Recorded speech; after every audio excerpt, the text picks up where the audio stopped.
Good evening and welcome to the Same Old Arsenal podcast. I'm your host, Dan Potts, and this evening we're doing another Potts preview, guys, and we are going to be talking about Arsenal versus West Ham, which is a 3:00 kickoff on Saturday. I love a 3:00 kickoff, and now that we're out of Europe, unfortunately, let's hope that we finally get some fixtures on a Saturday at 3:00 instead of the silly midweek games. That would be nice. Joining me this evening is a West Ham fan, believe it or not. I don't think much of his football club, but I do, however, think much of his first name. Dan Lawless, how are you, mate? Yeah, not bad, mate. Not bad. I mean, this season I ain't thought much of my football club either, but now we've got a win under our belt, which seems like forever since we had one. I'm feeling a bit better, mate. Yeah, mate. As I said to you off air, mate, it's a very consistent season for both teams. But thank you so much for coming on, mate. I know it's never easy coming on an opposition fan podcast, so cheers for that, mate. Much appreciated. Joining me also from Arsenal Fan TV is Mr. Kenny Ken. Kenny, how are you, mate? I'm very good. I'm looking forward to this. It's been a good few weeks. We're out of Europe, very self-inflicted. We've got a massive game against a team that you don't know what West Ham will turn up. They are more than capable to come to the Emirates and turn us over, and no one will be surprised. But then there's another West Ham where they go a goal down, and then what's happening? The white flag comes out. So you just don't know. That's the exciting thing about this game is you don't know which West Ham are going to turn up. You do know how they're going to set up, but you don't know how they're going to be able to execute the plans of David Moyes. I'm totally with you, Kenny, and we're definitely going to get into that and what we think about the game coming up. And last but not least, if you've got any Beecham's, please send him his way. It's Claude. How are you, mate? Mate, I'm getting a bit better, so I'm not too bad. Good. It's great to be back to Premier League action again. Yeah, mate, it really is, mate. I'm totally with you. It's becoming a little bit depressing this season. Boys, we've got a lot to talk about, and it has been a very kind of pessimistic season for both clubs, if I'm honest with you, but we're going to try and keep it as positive as we can, although there's not much to be shouting and raving about at the moment. Claude, I'm going to start with you. We are going to start with Arsenal because it's been a very strange week, to say the least, or just over a week now. We've gone out of Europe, but we are, if we want to be optimistic, we are still in the FA Cup, and mathematically we can still get Champions League football. Talk to me, Claude. How are you feeling at the moment about this side? Because for me, I'm finding it very hard to stay positive, mate. So give me some positivity, mate. Well, we did beat Portsmouth, didn't we? Wait, there you go. That's a start. Yeah, which I thought was a tricky game. I thought, believe it or not, Torreira, bad injury for Lucas Torreira. I hope he gets better soon. It's worse than what we first thought.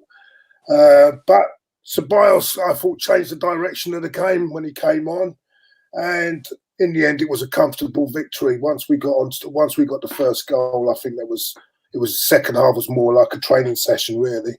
I don't think they caused us any problems at all.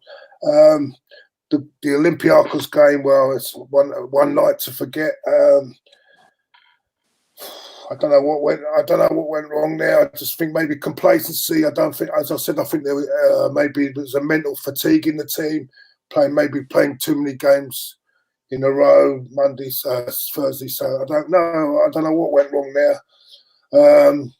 Maybe the problem is our players are just not up to the standard of that it's expected of a club like ours, and maybe in the summer that needs to be addressed. But while we're still in contention, we live in hope.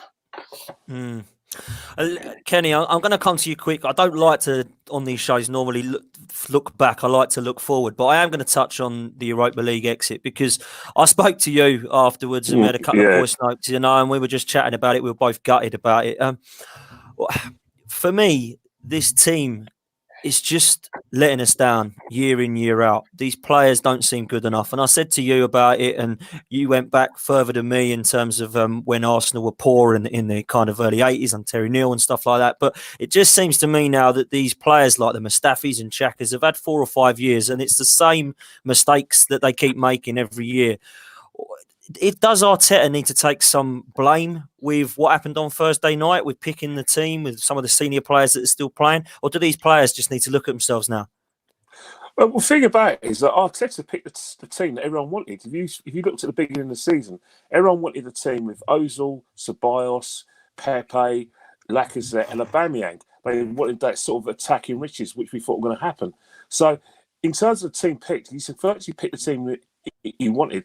The problem with that, what happened, is that we started very slowly. We were very tentative. It was like we didn't know what to do because when we were 1-0 up.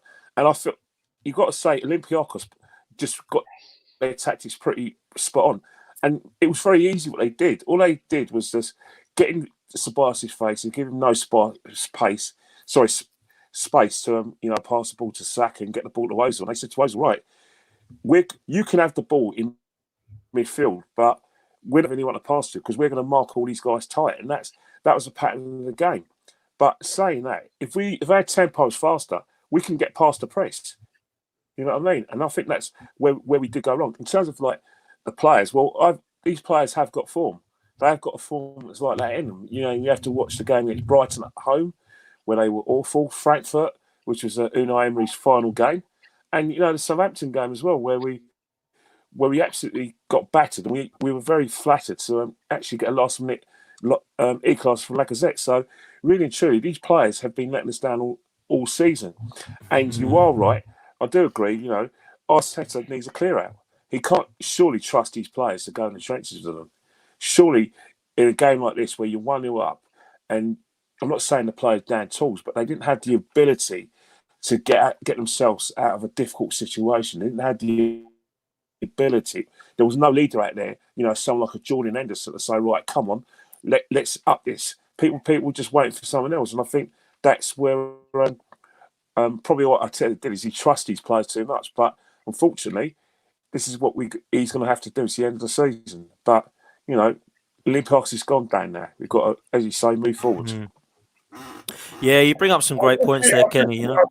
Sorry, boys. I see a point from Andrew Lane about Wolves will take Olympiacos apart over 2 legs. I disagree because Wolves will find a team that will play exactly to the strengths that they play to.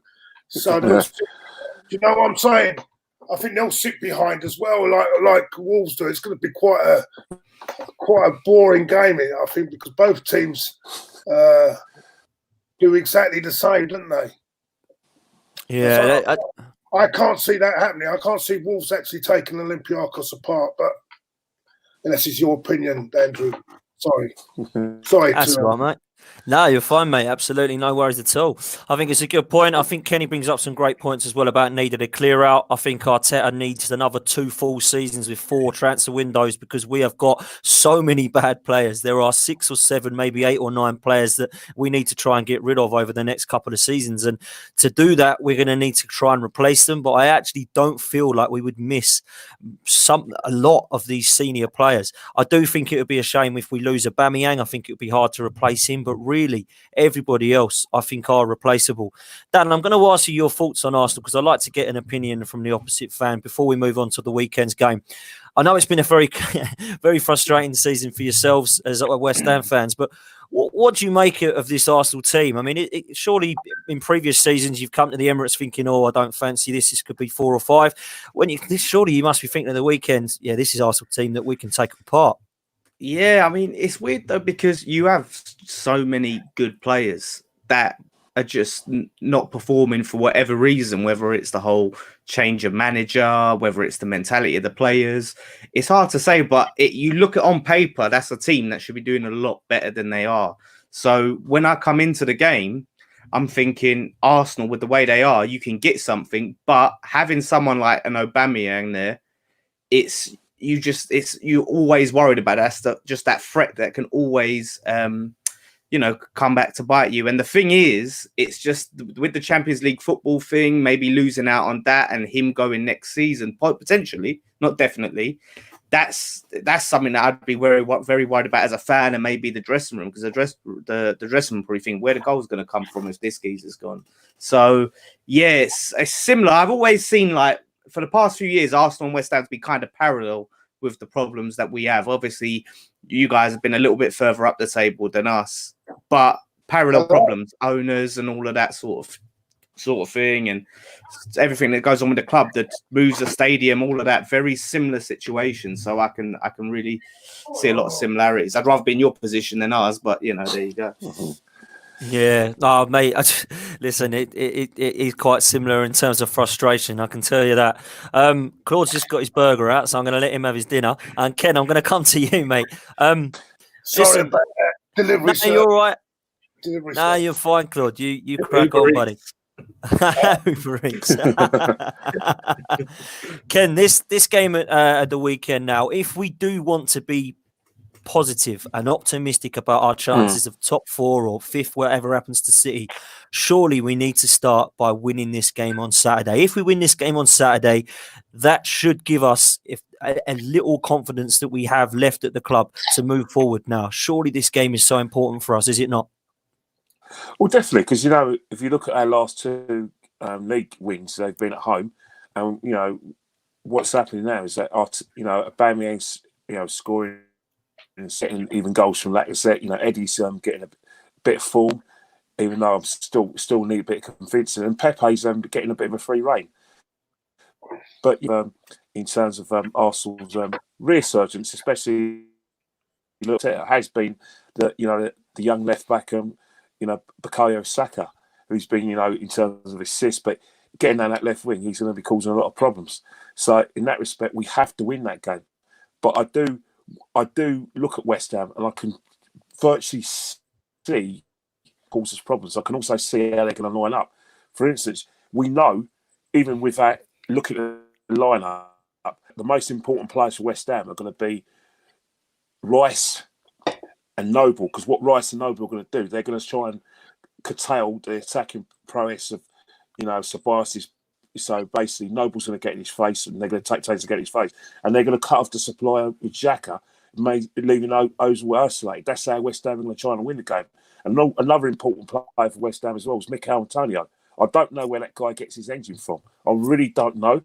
I mean, he doesn't slow down. He gives everything, and I think what he's going to do, what's going to hurt us is not the fact that he's going to sort of bring others into play. He tends to go on these little runs where he can hold the ball up and give his defence and midfield a bit of a rest. So that is areas where West Ham are going to hurt us, and where the best way to tell what West Ham are going to do is basically play with a fast tempo. We play with a fast tempo, West Ham are going to be very difficult, find it very difficult against us. But if we go slow, that's going to play into Moyes' hands, because you kind of know where West Ham are up. Obviously, they've got the new guy, Bowen, as well from Hull.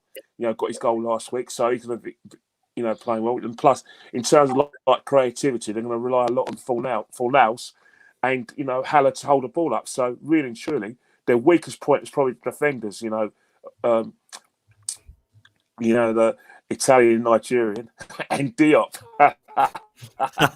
Angelo Bonner. So we need to put them under a lot of pressure, and what we need to do is to get Cresswell back as well by being on the front foot. We don't want Cresswell and then Tony to run and stay in those channels. Yeah, I think you make a great point about some of the danger men there. Claude, sticking to Arsenal's team, what do you think the team will be coming into this game? Is it going to be back to the similar sort of lineup that we had against Olympiacos, or is he going to rotate again and maybe stick with the likes of Pablo Mari at the back and maybe a couple of youngsters on Saturday? I thought Mari had a good debut, although it's very difficult to assess because the opposition wasn't. Of course. But I thought he looked quite comfortable.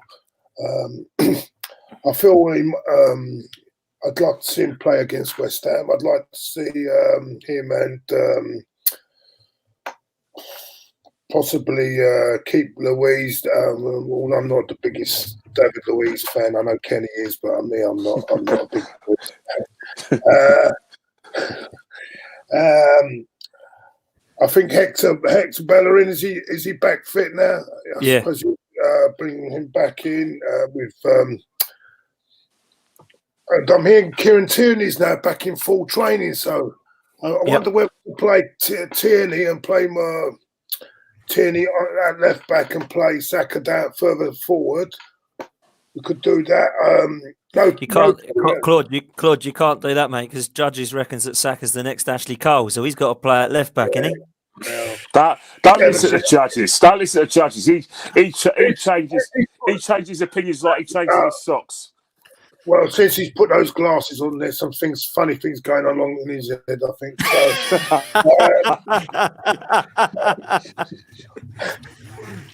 You know, I love Lee to death, but I mean, some things he comes out with sometimes are unbelievable. No Torreira, because of course that's a major blow for us as well. Yeah, I agree. Who does he play alongside Xhaka? Does he play with Ceballos? I'm not. Yeah, maybe. Or does he? Or do you bring? I don't know what's happening with Maitland-Niles now. He don't seem to get a look in anymore. I mean, would he be better off coming into the middle of the park? You know, I think he can play better. I'd like to see it. Yeah, I'd like to see it. There's a lot of rumours about his attitude in training and that he's not working hard enough and all this. But personally, I don't know why he's not been. I didn't know why he didn't play on Monday night. If I'm honest, if you've got Bellerin who needs a rest and then Socrates was playing there, I don't really understand what Maitland-Niles has done wrong. But apparently, if you believe the rumours, he's not been Arteta's biggest fan in training. So perhaps it will be the Xhaka, Ceballos and Ozil in the middle again, like it has been of recent weeks. Maybe so. Then you've got the decision whether you play Mesut Ozil or would you keep Joe Willock, who wasn't that impressive the other night. I didn't think he'd had that good game the other night. Although I thought Reece Nelson had a good game the other night. Would I play him? Not quite ready for this game, though. Pepe, front three, I suppose, with Pepe. Let's play Aubameyang down the middle. I don't know why we keep playing him wide. Yeah, middle. I agree. Aubameyang down the middle, Pepe on one side, maybe Martinelli on the other side. I don't know, or play Xhaka down that side. Make one of these decisions. Or if Torreira, Tierney's not quite ready, play Xhaka left back. But yeah, I must admit, I think the best front three that we've got is that. It's difficult because now this injury to Torreira has put us a bit back now, isn't it? I mean, yeah, but can I just cut in for a minute, Claude? If you look at the last few games, Mikel weren't playing him. He was going for the attacking thing where he was including Ceballos because teams were sitting back against us. So what Mikel was doing, he wanted us in order to get on the front foot, get possession and ticking over very quickly. So the logic for Mikel was to play Ceballos alongside Ozil and basically get Ozil further forward. Wasn't we very vulnerable when we lost the ball in them situations with that midfield? With that, 100% so. This is why I'm a bit worried to play. Yeah, you say that, but it's again we are kind of playing a team that is highly likely they're not going to be on the front foot against us. I mean, if West Ham want to go on the front foot against us, it might be a bit foolhardy for them to do that. So if they're not going playing on the front foot, you're going to in order for them, if they're going to put men behind the ball and they are going to try and get low ball and Rice in the faces of Xhaka and Ceballos. And I think in terms of Lucas, he's a water carrier. Correct chances. You know what I mean? He could try, but he's not as good as doing that as Ceballos. You say that. Yeah, exactly, yeah. And it's not an easy game, this, because if you realise they were 2-1 up against Liverpool. Doing very well. And then, of course, in the end, they folded completely. But this is a hard game. With West Ham, we don't know what sort of team is going to turn up. They could turn up and we could absolutely murder them because they just can't be bothered on the day. They're a funny side. They're the sort of team that can go up somewhere like Man City and win, and then lose to a team like Crystal Palace at home the next week. So you don't know what type of team that's going to turn up as well. I mean, I don't know about Dan. Does Dan feel confident? Well, let's bring Dan in because obviously, he's looking at the game ahead. Like, what sort of team is going to turn up against Arsenal, Dan? Well, I mean, here's the thing. Like, for me, I'm very interested to see how we start up in this game because with Moyes in his time, he's been chopping and changing it quite a lot. Back five, back four, back five, back four. So the Liverpool and Southampton game was the first time he played that sort of like 4-4-2 two times at 2 games in a row. Both times we looked really good. We was attacking. We was positive. So this is where we need to keep that for Arsenal. So there's a chance it's been working. So we'll probably play it. So we're obviously Ken's saying about us possibly sitting back. I can't see that happening, to be honest, because the players that we have now with Jared Bowen, Allaire, Antonio, that those three attacking options you've got there. Pablo Fornals as well, who's got that creative side for him. For me, I can see us going for it. And I think because you guys have some amazing attacking, but your priorities at the back, well documented. You guys know it yourself. So to me, I feel like we need and try and cause Arsenal a few problems at the back and exploit the mistakes. We have got good defenders like Ogbonna, the Italian Nigerian, as Kenny said. He's actually in line for player of the season for us, actually. But it's been a lot of the time, it's been the midfield that's let us down. Rice is been brilliant, but Noble's been hit and miss. In terms, he's getting on a bit. He's 32 going on 33. We had Souček come in, who looks solid, got injured. So that it's been just when we have been on the back foot, that's just going to lead to countless mistakes and losing Fabianski as well. We had flipping Roberto in, who was one of the worst goalkeepers I've ever seen in my life. Honestly. Who scouted him, mate? Who scouted him? I don't know if it was the director of football we had at the time, Silos, or it was David Sullivan. We never know who's doing what at this, but whoever it is, it's a shocking, absolutely, honestly, the worst goalkeeper. I'd have Claude in goal. He was so bad, and Claude might be decent. You never know, but. Yeah, it was so that hasn't helped us. So the defense, it's made our defense look even worse because every time the geezer faced a shot, it was almost guaranteed to be a goal. So like I said, front foot, stick with who we've been playing with, Southampton again and Liverpool, and take it to Arsenal and exploit the weaknesses and hope that Aubameyang, when the ball comes into him, he hits it wide like he did the other night. Yeah.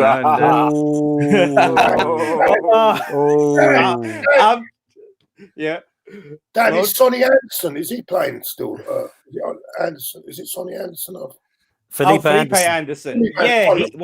Because now Jared Bowen's come in. He's gone to the bench, which I think is right. He's got to come off the bench and prove himself. He is a good player. He's got pace, but. He sometimes when he's pushing the ball, he thinks he's in Italy, so he thinks he's got more space than what he has, and ends up losing the ball where he's pushing the ball too far forward. That he's not got that good close ball control to be able to take it around players. So he needs to work on that. So, but it's an option off the bench. We're going to have Lanzini on the bench probably as well. So we're going to have good players options on the bench. So, Dave, can I just ask you a question though? Don't you think that you always want to go to the front foot, but don't you think that like Noble and Rice have got to give you that kind of platform and kind of win the midfield battle and get in our faces in order to enable you guys to get use the pace of Antonio, and then when Antonio makes his runs, people like your Bowens, and like I said, Halle can make those forward runs and get more bodies in the box. But I just think if you go on a front foot like that, what happens if we keep the ball? And Ozil and Ceballos and Xhaka on the ball. That means that we're going to get like I said, get past your press and get straight at your back four. Yeah, I mean, we have been pressing a bit more, but I think what we're going to do is rather than sort of go through Noble and that we end up run down the wings, run down the channels. So like from left back to the wing or right to the wing, and then hopefully you'll have, if the ball does come back, you'll have Rice and Noble. And then obviously our Diop and Ogbonna in the back, hopefully to shore things up. But there will be a lot of attacking you down the wings. Even Antonio, when he's playing as a striker, like as a part of the front two, he even still loves to run down the sides and run down the wings and come in and maybe put a ball in, which he done a lot against Southampton. And so Haller scored that mad goal where I don't know how he jumped the keeper's hands. It was mad. But yeah, there'll be a lot of stuff. So it depends. I think a lot of it's going to depend on how good your fullbacks are on the day. We've got young Ngakia who looks really good. So we're going to have a young player, but he's played against Liverpool twice. He played against Southampton. He's looked decent. So, but it's going to be a situation. Maybe you could exploit his lack of experience in the right back position. So yeah, it's going to be interesting. Dan, I just wanted to mention a couple of players before we move on to the next bit, but I wanted to talk to you about one player who is out injured at the moment, who I'm sure you can guess who will be. But the one player I want to talk about first is Sebastian Haller, because Sebastian Haller, for me, has been a good signing. I think he's a real handful up top. I think he will cause us a lot of problems personally on Saturday. We always have in the past struggled against a big, strong centre forward. What do you make of him for West Ham? You know what? He's been such a not controversial, but there's been a lot of debate this season about Sebastian Haller. And for me, I think he's a great striker. He's what we've been needing. However, we just haven't been playing to his strengths. You've signed this guy who was a part of a strike partnership with Jovic in Germany, banging in goals for fun. You bring him to England and stick him as a lone striker and just expect him to just bang goals on his own and go on these runs and be able to outpace players and things like that when that's not part of his game. And that's why I just row with so many West Ham fans about it. Now, look, we play to his strengths and put him in a strike partnership. Look what he does. He scores goals. He creates chances. He links up plays so well. He's not going to, play on the shoulder last man and just go on a massive run and sprint and like Vardy or someone like that. So, yeah, to me, he's a great player. So if we play in a strike partnership on Saturday, he'll cause you problems. If we go back to fucking playing him as a one up top, then it's hopeless. A square peg and a round hole. I agree, mate. And I always said when we had Giroud that we should have done something similar when we had Podolski and Giroud and Walcott and Giroud. So if you can get that partnership working, obviously it'll cause problems. Lastly, I just wanted to mention Jack Wilshere, because obviously he's come to West Ham and the guy has got so much potential and he's a great footballer, but he is made of glass. And unfortunately, he is one of these players who just cannot stay fit. How frustrating is it? Because we feel your pain with this guy. He's got bags of potential, great footballer to watch, but always injured. Yeah, you know what? It's gutting because like it's one of them players where you could tell he really cares and it means a lot to him. Andy Carroll was injured quite a lot for us, right? But the geezer, he was never passionate about football. And that's been said quite a lot by people who know it. It's like football isn't, it's just he happened to have natural talents for it. He's passionate, whereas Wilshere is passionate about the game. He wants to help the team. He really wants to contribute to the season. He has West Ham connections, whether you want to say he's a West Ham fan, Arsenal fan, whatever. Obviously, there was the picture when he was a kid. But yeah, it's a sad one. We knew he was taking a bit of a gamble because of his injury record, but he did play quite a few games for you guys the previous season, and he played quite a few games for Bournemouth. But obviously West Ham, with our injury records, you come to West Ham, that's the chance of you getting injured is going to skyrocket. So it looks like it's done for him. We're trying to move him on now. He's maybe looking at America, but I honestly cannot see him playing in the Premier League again. I think his Premier League career is done because just that level of injury. So if he can try and maybe play in a less physically demanding league, then that's something. Otherwise, it's going to be one of them players like a Dean Ashton who just had to retire too early and had all that potential left in, on the table, which is sad. Is he injured? Is he actually injured, or is he just on the sidelines? No, he's injured. Yeah. There's been times when it's been like, oh, we'll be back in 3 weeks. Next thing you know, 3 weeks come past and you don't hear nothing. It was like what they did with Carroll a lot. It was like they would make us feel like he's coming back sooner than he was, so fans would settle down. And then when that time comes, we're like, where's Wilshere? And like, oh, no, it's going to be another month. And it's going to be... So last time I saw him, he was in a bloody tumble dryer. Literally, that's all anyone saw of him. Last people see of him, he was jumping out of a tumble dryer. And that was it. That was his contribution to the season. You know something about Jack, and I'll tell you, his goal against Norwich is my favourite all-time Arsenal goal. Yeah, absolutely. Wow. I've never seen a goal like it in my life. Absolutely incredible. Certainly the best goal that we've scored at the Emirates, without a doubt, for me. Yeah, 100%. Yeah. That's for sure. Ken, what do you make? We have a goal for Newport. That's my memory of it. I think he scored against Newport when I went to that. That was it. That's all we've got to talk about. Ken, what do you make of the Jack Wilshere situation? It's frustrating, really, isn't it? Because there's bags of potential there. Well, Jack Wilshere is probably the player that England needs, because they've always wanted that sort of player who can actually, not only is he a good passer of the ball, he's good with the 1-2s, and he can actually beat his man. Because I think when you do have certain games where it's just pass and move. You want someone with that sort of je ne sais quoi, and Jack has always had that. You only have to look at his performance against Barcelona when he was only about, I mean, how was he? Was he about, I think he was 19, 19, 19, when we and that was probably one of his best ever performances. And I think the thing that the right on the wall was when he missed the whole of the 2011-12 season with a bad injury. And I always said to a friend of mine, I think I said it to you, Claude, that Jack Wilshere will be finished by the time he's 28. And he's actually 20. I think he's 28 now. So really, truly, that my foreboding, my prediction is probably coming true. And that really is sad, because it's one of those things is that when you do get those sort of injuries to your ankles, especially bone injuries, it's never the same. You can only, especially when you look what happened. Ruud van Nistelrooy quit football. Sorry, not Ruud van Nistelrooy. Sorry, Marco van Basten. Sorry, guys. Sometimes I get three what makes it, but Marco van Basten quit football at 28. He got that injury, the same sort of injury in Jack, where he went for a tackle, which he was never on when he put against the defender in Groningen in 1986. And then remember, he missed that season with AC Milan. He destroyed England in '88. Before your time, Dan, everything. It's probably yours as well. Yeah, it was, mate. I was born in '87, so yeah. But I was born in '88. It's one of those things. It's one of those things that when you get injuries to your ankles, especially when it's a bone injury, you're never the same again. You can recover from a knee injury, and especially if it's not too close back. When it's your ankles, especially when you've got a twist and turn, and that's it.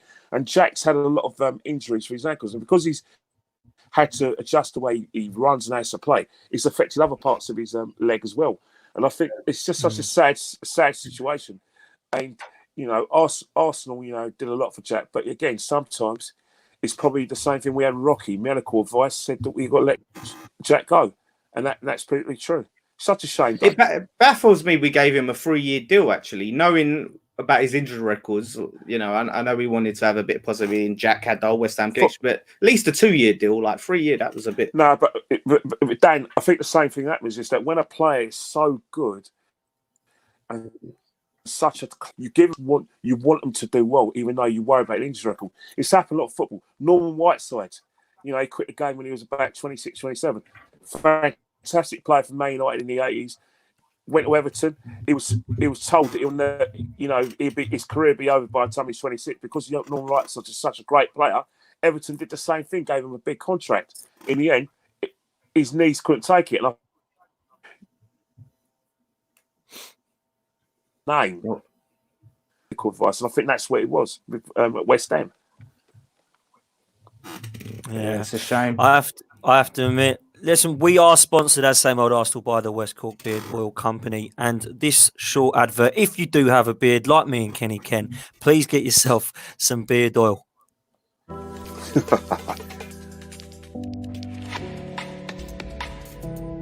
West Cork Beard Company make beard oil and beard balm for a strong, healthy, great-looking beard. Handmade from all natural ingredients in Clonakilty, West Cork. Check out their YouTube channel for beard care tips and advice, or catch them online at westcorkbeardcompany.ie. There you go. Thank you once again to Colin. Please check it out. Link in the description. I do well on here because I always bring someone on with a beard as well as me. I had Turkish on here last week. I got Kenny on there. Look at this. Always thinking of it, Colin. There we go. Please go and check it out. Turkish has got nice little freckles, isn't he? I tell him that all the time. And a bit of ginger as well. Turkish, I know you're watching, bro. Absolutely. Kenny, boys, you going to walk out the 49th minute against Liverpool? This is an Arsenal show, and it's a positive show. Can we talk about that in private? Yeah, we'll take that one off air then. Boys, we're going to talk about players that we'd like from each other's sides. Dan, I'll start with you. If you could pick an Arsenal player to put straight into the West Ham side, who would it be? I think it's pretty obvious, isn't it? It's got to be David Luiz. No, obviously Aubameyang. all day. I mean, it's mad like that. He's not playing Champions League football for him, which is it.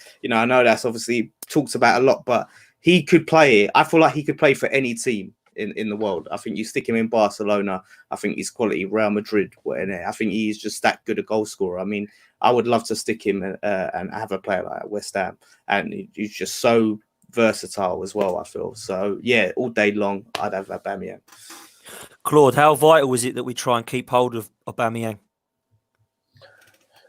Yeah, well, you see it. If we was, I mean, I'm hearing everyone having a go at Jose this morning about Spurs' plight, and when you think if we had players like Aubameyang out, we'd be really in the bottom 3 or 4, I think, this season.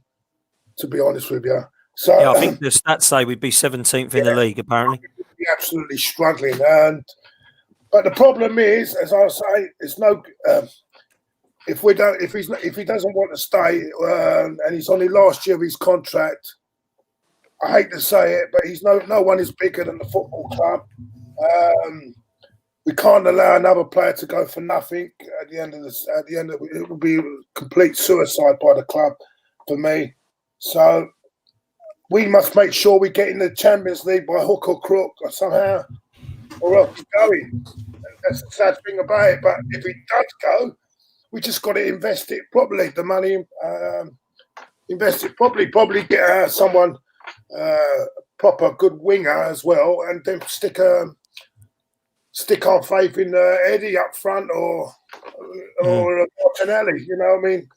It's going to be hard to replace them goals. Like, even it's so hard to get a striker. Like, so that's the hardest position they say to sign. And yeah, well, I understand that, but at the end of the day, when someone is on 1 year left on his contract, and let's be honest, even if we did keep him, we could have a situation where we're keeping an unsettled player. Is he going to be the same player? Is he going to be knocking them goals in if he really doesn't want to be here? You've got to look at these certain things. I really hope he does stay, but I don't think we have a choice in the matter. If he wants to go, I don't think we have any choice at all. Kenny, I'll bring you on in quickly on this one because I think it's a relevant thing. I think I spoke to you about it the other day, actually. What would you do with the Aubameyang situation? Do we keep him just for his final year of his contract and potentially allow him to be unsettled? Or if he wants to go, do we just try and get the money for him and try and move on? We have to, again, we got to have a sort of cut-off date. If he hasn't signed a contract by July, then he has to be sold. For the simple reason is that we are bound by FFP. Like it or not, we have overspent our budget. We paid the highest salaries, believe it or not, although people find it difficult to believe. We paid just as higher wages than Liverpool. We're on the par with Man City and Chelsea. The only club that pays higher than us is Man United. So, because of FFP, we have to reduce our wage bill anyway. Now, Aubameyang, the best thing Aubameyang could do for their football club is sign a new contract. If not, be up front with the football club. Say, look, I've given you 3 years. And he's been fantastic, by the way, for the football club. But I want to play in the Champions League. I need to do that. It's my stage of career. So if that's the case, then, what we do is go in the auction, with go to the highest bidder, be it anyone in Europe, get the money, and then we can use that to reinvest. And that puts money in our budget. That's the best thing, the best case scenario for the football club. We can't have a situation we had with Alexis Sanchez, where he was messing us around. And then in the end, we have a deal that we didn't really need in terms of getting Mkhitaryan in the football club. Good player. But we really needed a transfer fee. Mesut Ozil stayed, signed a new contract. Whether that's been a success or not is for another debate and another show, Dan. But Ramsey's left on a free, isn't he? Again, that doesn't help the football club. Now, that's a player that we could have got a massive fee. We're talking 40 or 50 million for the player because of the fact that he's an international Wales. He's playing in a major tournament. But he's gone for nothing. So the football club you can't run a business like that. You can't run a football club with sentiment. I do understand the players do love Pierre. He's been fantastic to us, but the football club's got to come first. I agree with you. And isn't it depressing that we seem to be talking about this same situation every season? We have someone they've come down to the end. You had Ramsey, you had Sanchez, you had, how many players like this with the Fabregas, Van Persie? It goes back years and years and years now. So it is frustrating. I'm going to start off by talking about a West Ham player that I would put straight into the Arsenal side. Go on, Rams. Go on, Claude. Go on, Ramsey, but what's he doing at Juventus? He can't hardly get a game. Yeah, because he's injured, Paul. Because he's injured. But the fact of the matter is that Bramby's still even when he was fit, he had him regular. Yeah, come on. He's going to team with Cristiano Ronaldo. They got Dybala. Come on, that's not an easy team to break him. But you've got to realise, Aaron always wants to play abroad. He also move Aaron wanted. Whether he gets to Juventus, he's not an Arsenal player no more, Claude, though. Kenny, we overrate some of our players. We overrate them sometimes. I don't think he was.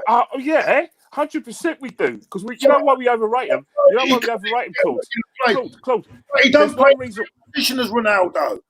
I hear what you're saying. Claude, there's one reason why we overrate our players. It's because we are so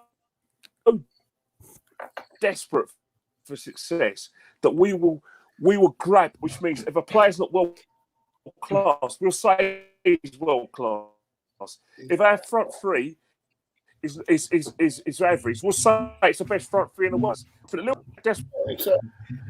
I think the point is it don't really matter how good Ramsey's been, whether he's played or not. The fact he went on a free is the frustrating part for me. You know, you've got a player there that I believe should be wearing the captain's armband now and should be staying at the club, because I think that he was the one who had the drive and the love and the passion of the club. And for whatever reason, the club didn't want to keep him. And that's the frustrating thing for me. But we are going to move on because I want to get this point across. Our fan base in total, though, isn't it, at the moment? I mean, we overrate players. We live off misery of other teams when our team's in a fucking in a state that it's we'll come on, Claude. We are going to come on to that, mate. Trust me. All I enjoy is about other teams. We've woken him up now.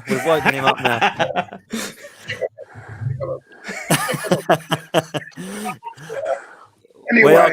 We are gonna bring that up, Claude. Trust me, that was gonna be my next thing. But I am gonna bring this in because I do want to mention a bit about West Ham as well, and I'm gonna mention a player that I think would get straight into our team. Now, I am not a massive fan of Declan Rice. I think he's a good footballer, but talking about overhyping players up, I think that calling him the next Andrea Pirlo, whatever some people have been saying, is a little bit over the top. I'm actually going to go for Diop, because I think that Diop would walk straight into our centre-back position. And it's a player that we need. Our defenders, you can put them all together and get rid of them in a heap. I don't think any of them have proven themselves to be good in the last few years for Arsenal. I think Diop has been really, really exciting. Dan, talk to me about Diop. Would that be a real gutting thing for you if he left to come to Arsenal? Yeah, I mean, he's a young player, bags of promise. He's a unit, but he's quick. He's quite intelligent for his age. I think that's the sort of promising strike signing you need, you know. And if you get him in there with someone a bit more experienced as well, but not over the hill, like, you know, some of the signings that Arsenal and West Ham tend to make, but you get that right combination, yeah, I think he'd be brilliant. You know, Jose Mourinho was like, when we signed, he was like, who scouted that guy? He's a monster, you know. So it's I think that would be a good shout from you guys. Yeah, I think it would be a good signing. Kenny, who would you go for West Ham to slot straight into the Arsenal side if you could? Well, obviously, I'm a massive fan of Declan Rice, and I think I've got a lot of fans who are from Ireland, obviously being from Finsbury Park. You know, it's like the capital of Ireland, and they're very disappointed that he chose England over the Republic. But he is a player that I very much admire, and he will fit in our team. But however, in terms of what we need, in terms of someone to hold the ball up, I do, in a perverse sort of way, like Mikel Antonio. His work rates are some exemplary. And I think what it is that people, I've heard you and Claude talking about, and I do see where you come from. You wanted Aubameyang to play down the middle. Fully respect for that. But can he hold the ball up? His hold-up play is not as good as probably other players at the football club. Yeah, you've got someone like Mikel Antonio. The ball sticks. And he doesn't just hold the ball up in a traditional sense where he has his back to goal. What he does, which helps his team, is that he will run those channels in order to give his defence a bit of rest. And then, because he's got so much pace, it will open up space for, you know, players like Aubameyang and Pepe. And I think someone like Pierre would love to play with someone like Mikel Antonio. I'm not saying he doesn't like playing with Lacazette, because they do play well together. But in terms of like genuine hold-up play, I can understand why Southgate was looking at him at previous England squads. But in terms of footballing ability, it has to be Declan Rice for me. Dan, go on in. Declan Rice. I've not slated him. I think he's a good footballer, but I just don't get the hype. That's all I'm saying. But go for it. You might be able to prove me wrong. Yeah, well, look, I know what you're saying about maybe when people start comparing him to like Pirlo and things like that, but I feel like that opposition fans don't see what we see because he's not, a human highlight reel. You're not going to watch Match of the Day and see him do some amazing bit of skill or something like that. He does what you need him to do, and he does it very well. Just that awareness of what's going on, being able to put in just a great tackle right when you need him to do it. He might lose the ball 1 second and go win it straight back. He's brilliant. And the thing why he'd be good for Arsenal, I'm not trying to sell him to Arsenal by any means, but his position is a centre back. That's his natural position, which has been moved to midfield. And there's a lot said that if you take someone, you play them in midfield and put them back into the centre-back position, they become a better centre-back after playing midfield. So if you was to maybe put him into the centre-back position, he would be unreal. He'd be absolutely unreal. But he does have qualities going forward, and he's improving his game there. Obviously, he scored against you guys when you came to us.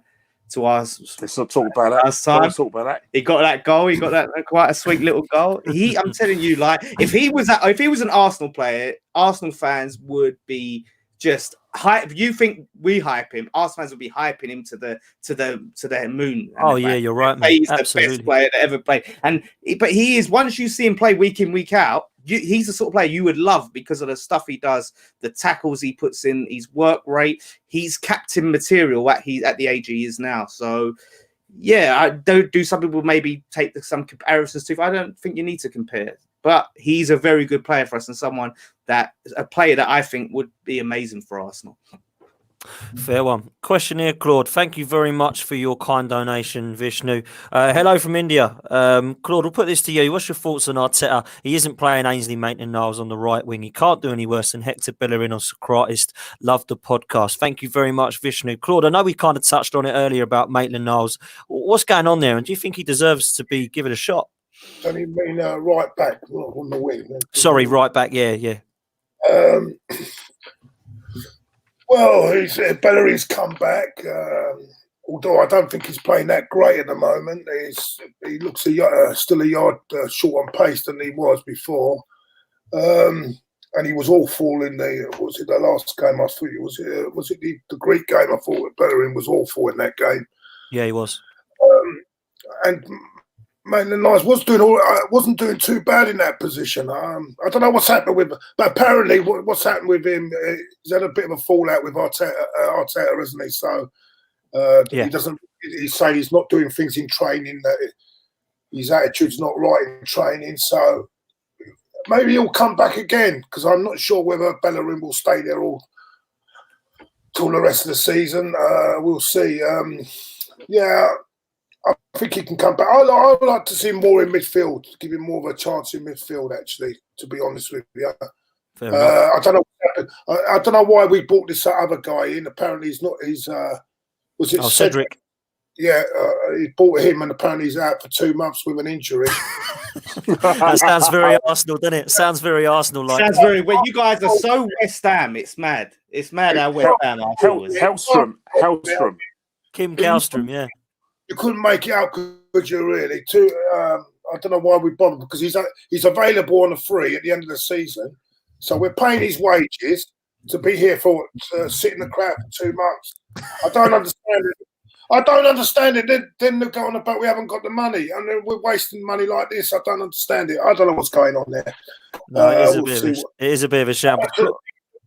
Someone needs to explain that one to me, because I can't. But what do I think of Arteta? I think. What else was it he was saying about? What was that was it about Ainsley. What do you think about Arteta not playing Ainsley Maitland-Niles? That was the question. But Claude, I'll stay with you, because we've obviously I picked Diop and Kenny's picked Declan Rice. Dan's picked Aubameyang. Would you agree with any of us, or would you pick another West Ham player for Arsenal? I like Antonio, but I also like Philip Anderson. But someone said Dan said he's not playing at the moment, which I'm surprised. Because when I've seen him play against us, I think he's a very dangerous player. Yeah, I like him as well. Why is he not playing, Dan? I like him as well. I mean, he was injured. He's coming, but he is coming back off injury. So he came back, sort of played. It didn't quite work. I'd like to see him play in this system, but where we've got other players that are playing so good, then to me, I'd rather see him playing in the middle than played out on the wing. I think he's more dangerous in the middle. He tends to, when he's on the wing, he tends to drop back too deep and do the defensive work, which is good. He's good. He works hard in terms of getting back and doing some of the defensive work. But I want to see him more unleashed and going forward more. And I think that's what holds him back, is having to pick up and it operates like a left back sometimes when he's on the left wing, which, but he is a good player. No denying. Yeah, I agree. I like him a lot. Boys, we're going to come to some predictions for the weekend. I'm going to go first, and I have gone to nick it just. I think it's going to be a very tough game. I've gone for our Arsenal win 2-1. Kenny, what do you think the score is going to be, mate? If West Ham play like Dan wants us to play, well, thanks a lot, Dan. 3-1 Arsenal. 3-1 to the Arsenal. Claude? I think Arsenal will win because I'm not. But I don't know. It depends. See, I find this one a difficult one to call because you don't know what West Ham's going to turn up. I'm going to be positive and go 2-1 to Arsenal. 2-1 as well. Dan, last but not least, what do you think the score is going to be, mate? Be honest, go on. If I'm honest, this is my general. So take heart out of it, all head, and we play how I think we're going to play and line up how we think, regardless of what obviously Kenny reckons on that. I would say 2-2 draw. The win's going to be difficult. It's at the Emirates. Whatever happens, you guys are strong there. I know this has probably been one of your worst seasons at the Emirates in terms of your record, but still pretty good as a lot of teams go. And you've got a lot of draws this season. I think you might have more draws than any other team in the league. So there's that. I can just see it being a draw. I don't think that we'll do enough to win the game. And I think having someone like Aubameyang is the thing is, it's a case of what Ozil turns up, because Ozil is such an inconsistent hit and miss player. So yeah, I'm going to go 2-2 draw, which I'll be happy with that. Fair enough. Listen, I said on the podcast last week that Mikel Arteta is a great artist because he loves drawing. And it is so true, because the amount of draws that we've had in this bloody league under him is unbelievable. Boys, just a bit of fun. A couple of things before we go on about the rant that me and Claude were talking about off air before this.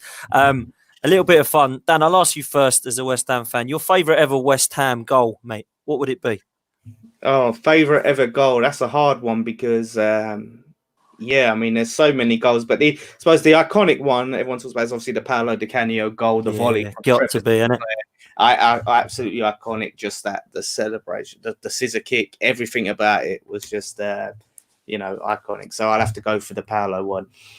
Fair enough, mate. I'd say my favourite Arsenal goal that I've ever seen was the Dennis Bergkamp goal against Newcastle. That one for me will always stand out, and I don't think it will ever be beaten. Claude, you kind of half mentioned earlier. Are you sticking with the Jack Wilshere one? Well, my favourite. That's my favourite all-time goal as a goal. But the one that's given me more satisfaction than any ever before is the one that was the Rocastle winner against Spurs. Yes. That was 87. That was when I was born, mate. A bit young for that. Kenny? Right. Can I be greedy and have two? Go on, mate. Right. The best goal I've seen from an Arsenal player, the team goals obviously Jack Wilshere, but the best two goals I've ever seen was Dennis Bergkamp's goal against Leicester in '97, where he actually made a complete fool out of Elliott. Matt Elliott. Matt Elliott actually made him look a fool. Left him on a string, and the way he just guided it past Casey Keller. Wonderful goal. In fact, he scored 3 worldies that day. Well, he scored 3 worldies that day, if you remember right. A hat-trick. And I still think that referee, I still want to see that referee's watch, why Leicester got all that injury time. Also, North London derby, it's in 2002. We won 3-0. Thierry Henry's goal, Vavavoom, when he made the top of the fence look like a bunch of, basically what they are, especially the great Ledley King. Break Lily King, what a goal. And a celebration. He ran all the way up to the clock end where the Spurs fans were and just knelt in front of them and said, Vavavoom. Great choices, to be fair. Great choices. Yeah, a bit of fun for you boys. Listen, this is going to be a little bit of a pessimistic end, but I think we have to be realistic about this because I spoke to Claude off air before we went live, and I just can't get it out of my head at the moment. So I'm going to go for it and then go for a little bit of a rant here. But I've had a lot of people on social media tell me that the last 4 days has been an amazing season for Arsenal. It's been the best 4 days of Arsenal's season because Spurs have gone out the cup, Liverpool can't do the treble, and Liverpool can't beat our unbeaten record. Claude, do we need to wake up a bit here? Is this really something that we need to be celebrating? We can laugh at it, I agree, but do we really need to be celebrating this like people are? Tell you what it is, it's modern day crap from our Arsenal Twitter followers. Modern day crap, yeah? Because if that's what we're celebrating, I'm still getting over Olympiacos. I'm still getting over it. So what we're celebrating? Okay, let's go on about the Invincibles. Yes, a fantastic achievement. Yes, it is a fantastic achievement. But at the end of the day, it's just a league title like anyone else's league title. Yeah, Liverpool are 22 points clear at the top of the league. Yeah, they're about to break the points record for the Premier League, which is for me is bigger than I don't care what anyone's going to say. It's bigger than the unbeaten record. Although it's bigger than that. If you break the Premier League record points, Claude, they're 42. They're 42 points ahead of us, mate. 38 games in a season and be unbeaten and get relegated. Yes, let's get that straight. Yeah, you can lose less games last season like Liverpool did and win no title. What is important is winning the league title. That's the most important thing. It's no bigger than any other title for me. It's another league title and it's a major title. Yeah. What was I going to say? When we won it when we went unbeaten, and I'm going to be controversial here, I would have took 3 defeats that season in the unbeaten season to win the Champions League. That's where I stand on it. Yes, it was a great achievement to win. To be unbeaten. But let's not carry on and make it, it's the greatest 4 days. I'm still pissed off about Olympiacos. I'm still pissed off that we're 10th place in the league. It's time our fans wake up and look at the situation properly. Thank you. Preach it, mate. Listen, I said this to my mate yesterday, and I said, listen, I don't want to be pessimistic, but people are laughing at Liverpool. I would take Liverpool's last 3 seasons over Arsenal's last 12 that we've been in the Emirates. They've got to a Champions League final. They've won the Champions League. They've walked the Premier League this season. And in the last 4 seasons or 5 seasons that Klopp's been there, he's transformed Liverpool from being where we are now to champions. I would take that. So let's not start laughing as Arsenal fans, because for me, Liverpool fans are the ones that should be laughing. That's all I want to say. Corey, Claude, go on. Every fan in the country is laughing at our fans because we're celebrating this. That's what they don't understand. It's embarrassing. It's embarrassing. 100% cool. And that's the thing I don't get about some of our fans. And then they have got the audacity to have a go at people like me, you, and Dan, because we've said, Wangler, what are you laughing at? Oh, we can't celebrate how we want. Oh, gear-dums. You're laughing at the team that is probably it's the best team in the world. We're a laughing stock. And I'm talking at a football club. If you want to say we're a laughing stock because a few fans go on fan camps, then fair enough. But the best team in the country had a blip. But they're 22. But they're still 22 points ahead of Man City and 42 points ahead of us. They can afford a blip. And let me tell you something about the Invincibles. That wasn't even their best side. Arsenal's best ever side was the 2002 double side under Arsene and the 91 side under George. And then the Invincibles third. They're better teams than that, but we're not allowed to say it because we have to celebrate the Invincibles. Yes, it's fantastic, and yes, they're going to be the most memorable, but they weren't the best ever teams. Now, that's not slagging off Arsene because he's the best ever Arsenal team is his team in 2002. But that's the trouble with Arsenal fans, and I don't criticise them, and I say it with the greatest respect. We are so starved of genuine success, since 2004, that we have to take little Pyrrhic victories like this. We have to take a Pyrrhic victory of being St Tottenham's Day. That was the biggest Pyrrhic victory ever. Another bullshit. And I hate that thing, man. Fucking big deal. This is what the mentality of our fan base. Instead of trying to go for titles and being mentality of winning titles, we finished above Spurs. Fucking big deal. A team that's not won in 1962. That's the thing, Claude. We have very ferric victories. We celebrate. We hate. We supposedly have this rivalry with Liverpool, which I've never heard of, because their fans seem to be demand success. Oh, really? So Liverpool fans think they're the be-all and end-all thing. Yeah, that's normal football fans, isn't it? I think Arsenal. Are we not, Kenny? Kenny, are we not turning a bit into Liverpool? We will keep going on about their history all of a sudden, and now that's what we're doing. That's what we're doing. Yes, and that's the thing. Liverpool have been starved at success and starved at the Premiership for 30 years. So they go on.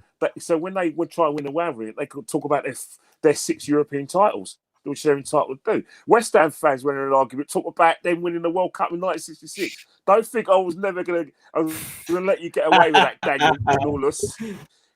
Don't worry about it. I was going to get you for that.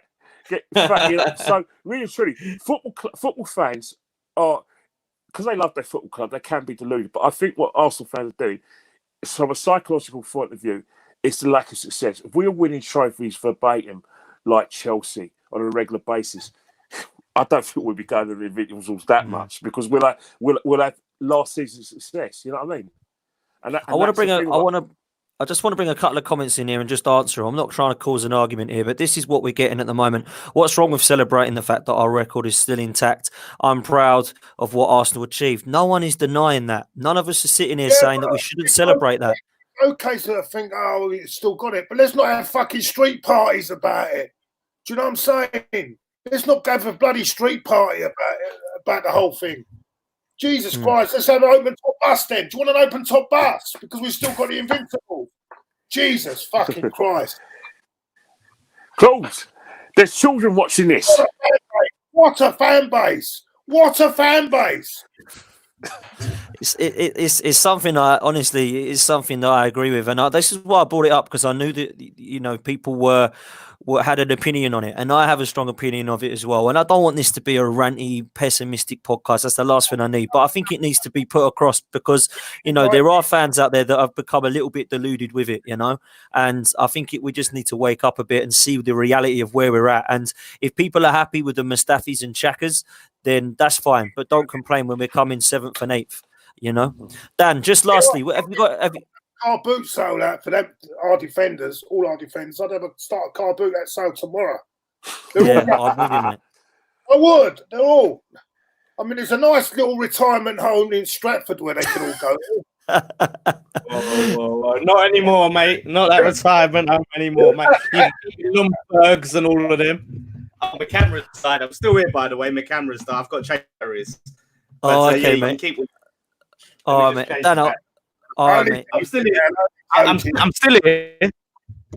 I was gonna ask your opinion on it, Dan, just for the pure fact that, are we being a little bit harsh, or are we getting over the top? Like, what's West Ham's opinion of it? Because I'm sure West Ham fans are laughing at Arsenal as well. So I just wanted to try and have a bit of a reality check, really, and just see whether or not we're going over the top, or whether or not we're, me, Kenny, and Claude are being a little bit harsh on some of the Arsenal fans. Is he there? Mic was muted. I'm here. My mic muted.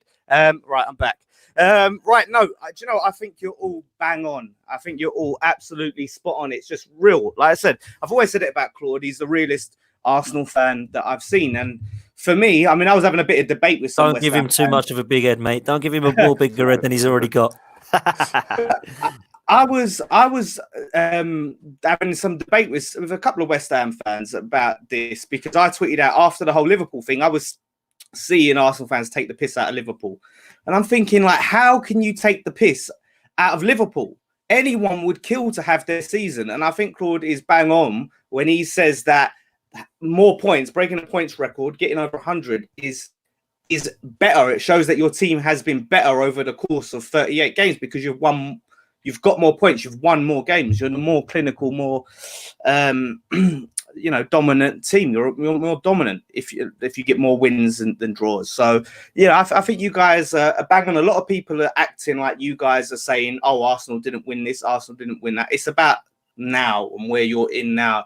And like you said, I think it's perfectly fine to be like, Liverpool didn't do it. Oh, great. I'm glad that we were still the last team to do it. Brilliant. Moving on. Absolutely. But the level of the celebration and nobody can take the piss out of Liverpool. I was seeing fans of all different clubs. I was seeing some of our fans like take the piss out of Liverpool that they lost. It's like, what planet? So I don't think it's even just Arsenal fans, but to the level of, I don't think Arsenal were the only team to get the invincible thing, if I'm right. Wouldn't Preston do it as well? So even if, I think it was Preston, even if Liverpool did get it, doesn't mean Arsenal didn't do it. Doesn't take away Arsenal's invincibles. Like, it just... I try to tell them that all the time. I try to say to people, well, we've done it first, and no one's ever going to take it away from us. It's like one of the things, remember when Spurs... We haven't done it first. Yeah, of course not. No, but I think in the Premiership. But what I'm trying to say, if you look at it, example, change the subject a little bit. When Spurs got to the Champions League final, right? The only to write the bitch about it, sorry the language, is West Ham and Arsenal fans because they want to do it before us. But Chelsea were irritated, but they've already done it. Be the first London club, so they've just been irritated, but not as upset as us. So I do get what you're saying, but we've done it. We've won it. No one's taken it away from us. I've got the video to prove it at home. Move on. And it's a great achievement, but it's still a trophy. It's still a Premier League, like Claude was saying. And I always have that debate actually with a lot of Arsenal fans is when I say, would you take a loss and get the Champions League? And I'm always baffled at the ones that say no, because it's like the Champions League is the pinnacle. Every player, they dream of winning the Champions League. Like, you look at, say Aubameyang when he was a kid, Lacazette, they didn't think, I want to win the Premier League. I'll grow up. Every player around the world wants to win the Champions League. You would take the Champions League any day of the week. So I think you guys are bang on. And I think the fans that get annoyed with you guys are missing the point of to say, this is the situation we're in now.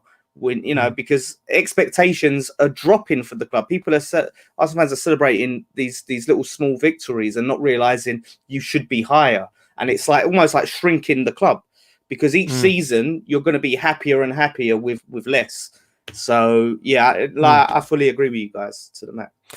Yeah, there are fans that are unhappy. There's some in the comments now that are saying about it. But listen, we're all Arsenal fans. We don't want to fall out. We want to try and unite. And I think it's one of the hardest things to do nowadays. Nobody is saying that we don't appreciate going unbeaten. I loved it. I was 16 years old and I was there watching it, lift the trophy, going unbeaten. But I had a Nokia 3310. I just left high school and Claude's still there. So let's be honest about it, right? Let's be honest about it. It was a long time ago, and it's just about waking up now and a reality check. Boys, we have overrun, and we do need to stop now. But I thought it was quite a way, something that I had to get off my chest, and obviously Claude and Kenny agreed with me, and Dan as well. Dan, thank you so much for coming on, mate. I really do appreciate it, buddy. You've been great, and we'll definitely have you on again, mate. I do appreciate you coming on. No, I really enjoyed it, mate. I really appreciate you having me on. It was a good chat, and always good to see the other side of the fence and what you guys are thinking. So appreciate it, mate. And I'll be happy to come on again. So, man, how can people follow you on social media, mate? So you can get me a personal one. I'm at the Lawless, THE Lawless. You can get me on there, or West Ham at West Ham Fan TV, and obviously West Ham Fan TV on YouTube. Come check our videos out. Brilliant. West Ham fans listening, go and check Dan out. Follow him on Twitter and check out West Ham Fan TV. Claude, your voice has made it, mate. It's been over an hour. Thanks for coming on, mate. Now, can I just promote this? It's not one of my channels, but one of my friends' channels. Go on, mate. It's called Boardroom Bants. It's going to be about everything sport, football. It's going to be about horse racing. It's going to be about tech cricket. It's going to be about everything, films, music. Everything covered. It's coming on. It's starting tonight. Actually, at the moment, it's starting tonight. So it's called Boardroom Bants. So look out for it, everyone. Boardroom Bants. Is that on YouTube, Claude, or is that on Twitter or YouTube? YouTube. And you'll see my ugly face on it now and again. Oh, that's always a pleasure, mate. Always a pleasure. And last but not least, Kenny Ken. Always a pleasure to have you on, bro. I've got a lot of time for you. Thank you very much for coming on, mate. It's an honour to be on a show. Like I said, it's a show that I've admired from far. and it's good to have meet Dan again. Dan, you're younger than me. Where's your hair gone, mate? Anyway. It's gone since 22 years old. Yeah, well, I don't know. I'm receding anyway. But in terms of where you can find me, you can find me on Instagram. In Instagram and on Twitter, it's the same thing, at KennyKen1972. And the thing about it is that we're all Arsenal fans, as I say. We all got different opinions. We all got individual supporters' experience. I just want the best for the football club. So I don't want to offend anyone who's happy with. But the best celebration ever is when we're all together celebrating us winning the Champions League in our lifetimes. Yeah. Could happen. There we go, mate. We might have It could to happen. that, Kenny, but yeah, I know what you're saying. We can always dream, though. We got there once in 2006. Why not again? You have to be in a tournament to win it. Even Absolutely. West Ham might get there. I can't agree more. Mate, I can't agree. Yeah, I bet you would. I can't agree more with Kenny Ken. We are all Arsenal fans, and we do need to unite and stick together. And let's hope one day that the title does come back to us, and it'd be nice to win it at the Emirates as well. Boys, thanks very much. You can catch up with us on the Same Old Arsenal. Please follow myself at DanArsenal87 and at Same Old AFC on Twitter. You'll be seeing the boys again on the Monday night on the Same Old Arsenal at 7:00, where I'll be joined by lead judges Harry Simew and Craig Scott, and possibly Mark Partridge as well. Boys, it's been an absolute pleasure. Go on, Claude. Graham, I don't see Graham on here. Graham is back, I believe, over the next couple of weeks. He's been working away, so he is back now from kind of middle of March onwards. So it'll be a pleasure to get Graham back. I'm a massive fan of Graham Brooks, and he's got a lot of insight. I do. He's brilliant. Good lad. But like league judges, he needs something to tell him how to turn on the computer. I mean, Cameron, his son, turns on his computer, and Michelle turns it off for Mr. Judges. They're not very tech. They're not very tech, the lads, are they? They have got to do better with their tech. I must admit, I'm with you there, Kenny. Yeah. I think he sees a different game. He's got those glasses though. Those bloody glasses on. I think he sees another game. Well, he reckons they're his lucky glasses, but I don't know if he wore them against Olympiacos or not. But that's another story. Boys, thanks ever so much. Thank you everyone in the chat room, and we will see you next time. Come on, you Irons. Come on, you Irons.